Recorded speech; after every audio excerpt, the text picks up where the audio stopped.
শুধু 36 দিনে তার ফ্যাসিস্টরা উঠে যায়নি, 15 বছরের আন্দোলনে, ত্যাগে, রক্তে কিন্তু ফ্যাসিস্টদেরকে হারতে হয়েছে। হ্যাঁ, অবশ্যই এই 36 দিন ছিল একটা চূড়ান্ত যে আন্দোলন, সেই আন্দোলনের শেষ পর্যায়ে। সেই পর্যায়ে নিঃসন্দেহে আমাদের ছেলেরা তাদের অবদান রেখেছে।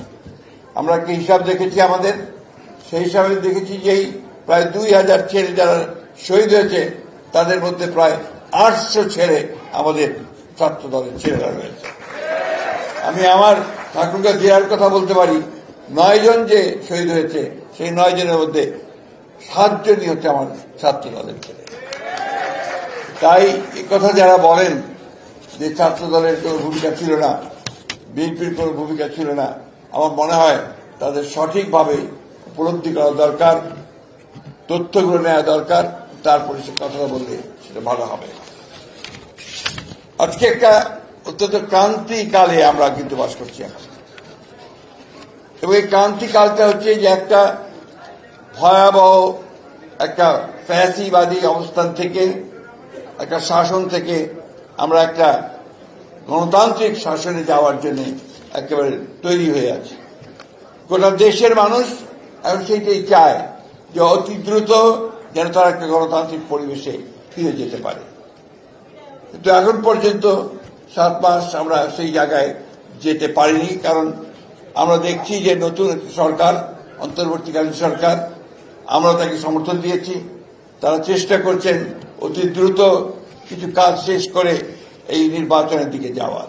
কিন্তু এর মধ্যেই কতগুলো সন্দেহের সৃষ্টি হয়েছে মানুষের মধ্যে। সেই সন্দেহটা হচ্ছে যে আদৌ নির্বাচনটা এরা আন্তরিক কিনা। কারণ আছে এই সন্দেহ সৃষ্টি হওয়ার।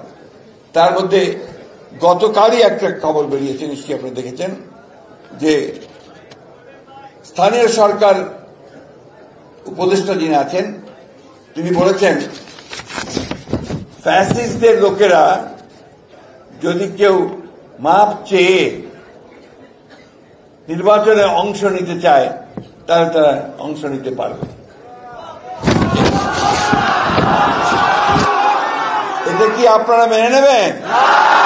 তোমরা এটা মানবে? এর থেকে এটাই প্রমাণিত হয়েছে যে তারা এখন তাদের নিজেদের স্বার্থে ওই ফ্যাসিস্টদেরকেও তারা জায়গা দিতে চায়। আমি কথাটা এই জন্যই তুললাম, যেটা অনেককেই দেখলাম, আমি আপনারা ঠিক খেয়াল করেননি, যে এই কথাটা কালকে স্থানীয় সরকার উপদেষ্টা বলেছেন। It is dangerous. তার মানে কি আমরা এটা মনে করব যে তারা সরকারে থেকে তাদের দল গোছানোর জন্য তারা বিভিন্ন রকম কৌশল নিচ্ছেন? সেই কৌশল নিলে তো আমরা তা হতে দেব না, এই দেশের মানুষ তা হতে দেবে না।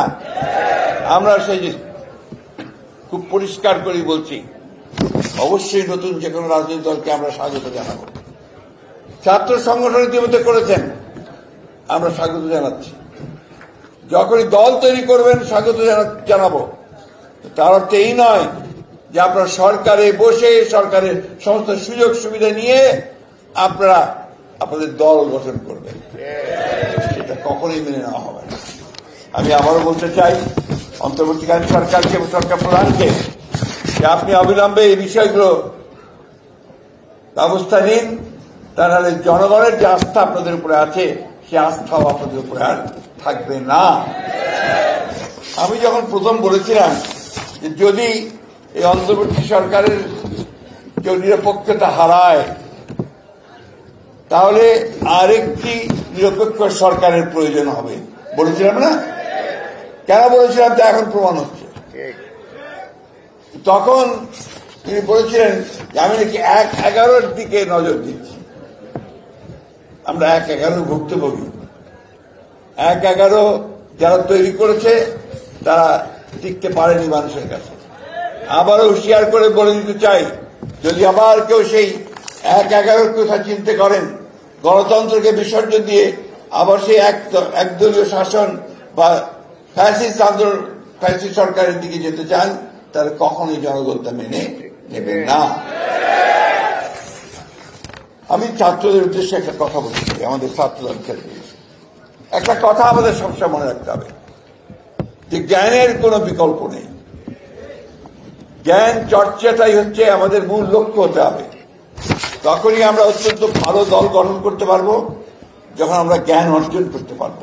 আমরা গোটা পৃথিবীর ছাত্র রাজনীতির ইতিহাস জানতে পারবো, যখন পৃথিবীর রাজনীতির ইতিহাস জানতে পারবো, যখন আমরা বিভিন্ন পরীক্ষায় উত্তীর্ণ হয়ে কোয়ালিফাই করে আমরা রাষ্ট্র পরিচালনার দায়িত্ব নিতে পারবো। এই বিষয়গুলো কিন্তু আমাদেরকে সবচেয়ে বেশি গুরুত্ব দিতে হবে। কি সমস্যা বাবা?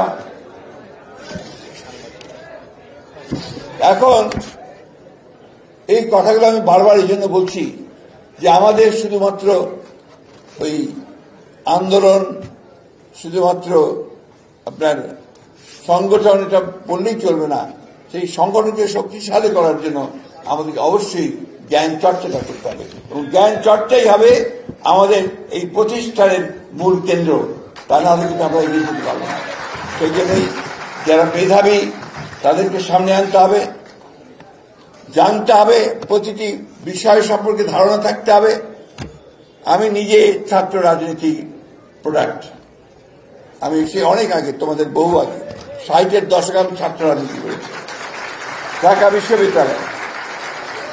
আমাদের সময়ে আমাদের সংগঠন সেল তৈরি করতে, স্টাডি সেল, পড়াশোনার জন্য সেল গঠন করা হতো। সেখানে পড়াশোনা হতো, পরীক্ষা হতো, তারপরে প্রমোশন হতো। পদের প্রমোশন নির্ভর করত যে আমি কতটুকু জানি তার উপরে। এই বিষয়টা যদি আমরা চালু করতে পারি আমাদের ছাত্রদের মধ্যে, তাহলে নিঃসন্দেহে ছাত্রদল হবে সবচেয়ে শক্তিশালী সংগঠন। আমি এই অনুরোধ রাখবো, এই ধরনের চিন্তা ভাবনাগুলো নিয়ে আসতে হবে। গোটা পৃথিবী এখন একটা বলা যেতে পারে ট্রানজিশনাল পিরিয়ডে আছে।